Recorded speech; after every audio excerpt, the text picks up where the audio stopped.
చేద్దాం అనుకున్నట్టు మా బాలాజీ తీసేసాడు. అవును సార్. అయితే మీకు ఇప్పుడు వయసు 65 ఉంటాయండి? 65. అంటే నాకు తెలిసి బాలాజీ గారికి 62 ఆ రేంజ్లో ఉన్నాడు. అందుకని బాలాజీ చేశాడు అని అంటే అట్లాగే అంటున్నాను.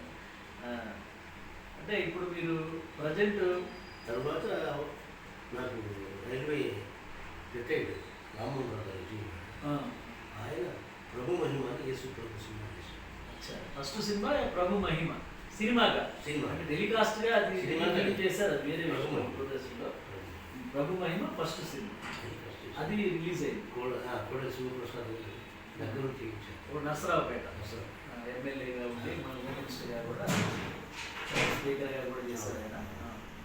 అయితే ఫస్ట్ సినిమా మీద ప్రభు మహిమ. ఆ తర్వాత ఇంకా సినిమాలు మళ్ళీ ఈయన వచ్చాడు, రామ్మోహన్ రావు మళ్ళీ వచ్చాడు. అది ఓకే.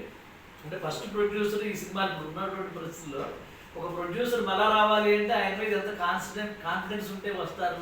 రెండో సినిమా కూడా మళ్ళీ ఆయనే తీద్దామని వచ్చాడంటే ఆ తర్వాత ఆయన మళ్ళీ వచ్చి ఒక్కసారి ప్రేమిస్తే 7 జన్మల బంధం సినిమా పేరు రిలీజ్ అయింది. ఒకసారి ప్రేమిస్తే 7 జన్మల బంధం. 23 మంది